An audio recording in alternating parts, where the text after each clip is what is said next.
श्री शिवाय नमस्तुभ्यम। दोस्तों, आप सभी जानते हैं कि कल के दिन पड़ रही है संकष्टी चतुर्थी की विशेष तिथि और इस पवित्र महीने में पड़ने के कारण इसकी महिमा और भी अधिक बढ़ जाती है।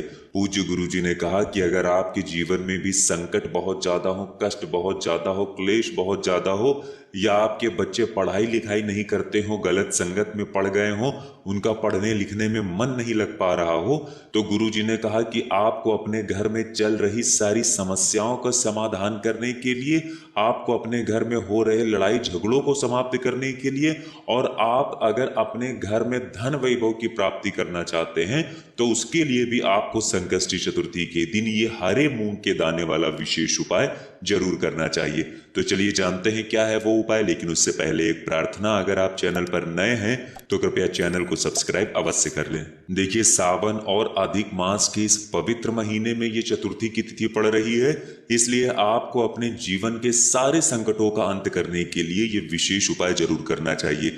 संकष्टी चतुर्थी इसीलिए होती है ताकि आप अपने जीवन में चल रहे सारे संकटों को समाप्त कर सके। देखिए, इस उपाय के लिए आपको सिर्फ 1 लोटा जल ले लेना है। लोटा आप तांबे के पात्र का ले लेंगे और जल आप अपने किचन से ले लेंगे। आपके किचन में मटका, आरो या बाल्टी जो भी रखा हुआ हो वहीं से आपको जल ले लेना है। फिर इसी के साथ आपको ले लेने हैं 7 हरे मूंग के दाने, जिन्हें कहीं कहीं पर खड़ा मूंग भी कहते हैं और कहीं कहीं पर साबुत मूंग भी कहते हैं। तो जैसा भी आपको सामने स्क्रीन पर दिखाया जा रहा है, ये ऐसे दिखते हैं और ऐसे ही आपको 7 हरे मूंग के दाने ले लेने हैं। अब ये सिर्फ 2 सामग्री लेकर आपको पहुंच जाना है शिवालय। पूज्य गुरु जी ने कहा कि इस संकष्टी चतुर्थी के दिन आप सुबह से लेकर शाम तक किसी भी समय इस उपाय को कर सकते हैं। जब भी आपके पास समय हो तब आप शिवालय पहुंचकर इस उपाय को कर लीजिएगा। देखिए, अब शिवालय पहुंचकर सबसे पहले आपको एक काम करना है कि आप दक्षिण दिशा में बैठ जाइए और उत्तर दिशा की तरफ अपना फेस कर लीजिए।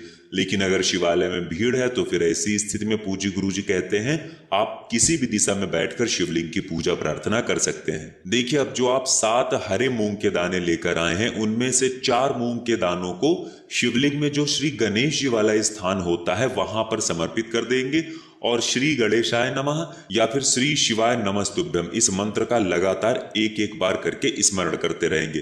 देखिए, एक हरा मूंग का दाना गणेश जी वाले स्थान पर समर्पित करिए और श्री शिवाय नमस्तुभ्यम बोल दीजिए।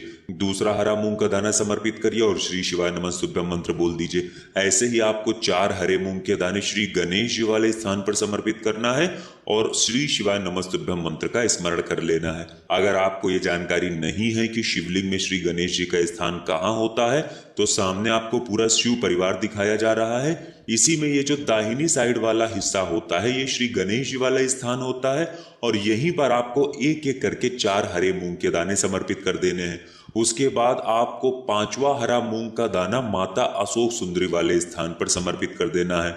फिर इसके बाद आपको 6ठा हरा मूंग का दाना नंदी महाराज का जो पैर उठा हुआ रहता है उसके ऊपर समर्पित कर देना है।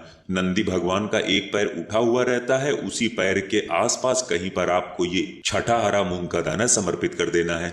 फिर इसके बाद आप जो 1 लोटा जल लेकर आए हैं उसको सबसे पहले श्री गणेश जी वाले स्थान पर थोड़ा सा समर्पित करेंगे, फिर थोड़ा सा कार्तिकेय जी वाले स्थान पर समर्पित करेंगे, फिर थोड़ा सा माता अशोक सुंदरी वाले स्थान पर समर्पित करेंगे और फिर थोड़ा सा माता पार्वती के हस्त कमल में समर्पित करने के बाद आपके पास जो 1 हरा मूंग का दाना बचा हुआ है उसको इसी 1 लोटे जल में डाल लेंगे और फिर ये बचा हुआ पूरा जल आप शिवलिंग के ऊपर धीरे धीरे समर्पित करते जाएंगे और श्री शिवाय नमस्तुभ्यम मंत्र का स्मरण करते जाएंगे।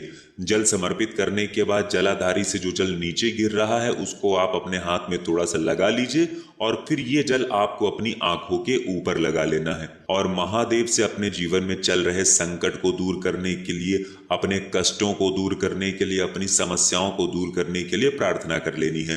पूज्य गुरु जी ने कहा कि जब भी हम चतुर्थी के दिन ये उपाय करते हैं तो हमारे बच्चों की गलत संगत छूटती है, उनका पढ़ने में मन लगता है और हमारे घर के जितने भी संकट है वो सब भगवान की कृपा से समाप्त होने लगते हैं। तो दोस्तों, ये था पूज्य गुरु जी द्वारा बताया गया एक बहुत ही खास उपाय।